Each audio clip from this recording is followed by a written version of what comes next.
और छठ पूजा में आज डूबते सूर्य को अर्घ दिया जाना है, लेकिन इससे पहले यमुना नदी प्रदूषण से बेहाल है। यमुना नदी में कई जगहों पर झाग ही झाग है। इससे पहले दिल्ली हाई कोर्ट ने यमुना नदी के किनारे छठ पूजा करने की इजाज़त देने की मांग को लेकर जो याचिका दाखिल की गई थी उसे खारिज भी कर दिया। मुख्य न्यायाधीश की अध्यक्षता वाली बेंच ने कहा कि यमुना नदी का जल गंभीर रूप से प्रदूषित है और इसमें पूजा करना सेहत के लिए हानिकारक हो सकता है।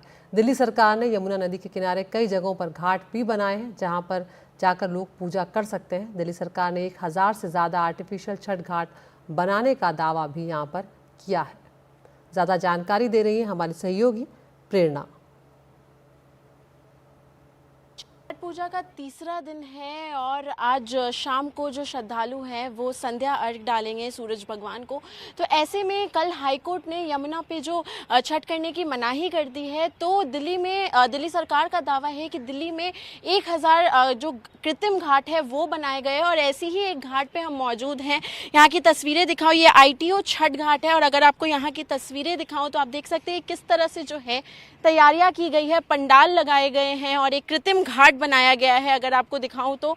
और वहाँ पे पानी भरा गया है जहाँ पे जो श्रद्धालु हैं वो संध्या के समय में खड़े होकर अर्घ डालेंगे। और साथ ही साथ यहाँ पे जो तमाम तैयारियां हैं, CCTV कैमरे लगाए गए हैं, लाइट लगाए गए हैं और दूसरी तरफ अगर देखें तो उधर भी जो है काफ़ी सारे जो है पंडाल बनाए गए हैं लोगों के लिए, जितने भी श्रद्धालु आएंगे। और रात भर यहाँ पे सांस्कृतिक कार्यक्रम चलना है और तमाम जो तैयारियां हैं वो की गई है ताकि श्रद्धालु जो है कहीं ना कहीं यमुना पे छठ नहीं करना उनके लिए एक बहुत बड़ा झटका था। तो श्रद्धालु जो हैं उनको किसी तरह की दिक्कत ना हो, इसके लिए जो तैयारियां हैं वो तमाम तैयारियां की गई हैं। अलग अलग कृत्रिम घाट बनाए गए हैं। हमारे साथ इस वक्त मौजूद हैं यहाँ के जो कार्यकर्ता हैं, सेक्रेटरी हैं जो यहाँ का देखभाल कर रहे हैं वो।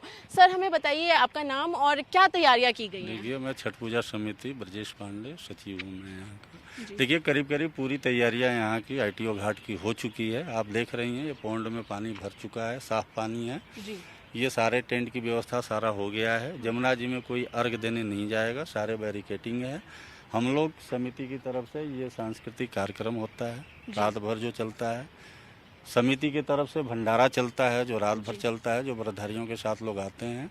सुबह उगते हुए सूर्य को अर्घ देकर समापन हो जाता है। उसके बाद हम लोग प्रसाद भी वितरण करते हैं जी। तो सर हमें बताइए कि सुरक्षा के इंतजामात क्या किए गए हैं? सुरक्षा के इंतजाम ये है कि ये छठ घाट पूरे चप्पे चप्पे CCTV कैमरे के जद में रहेगा।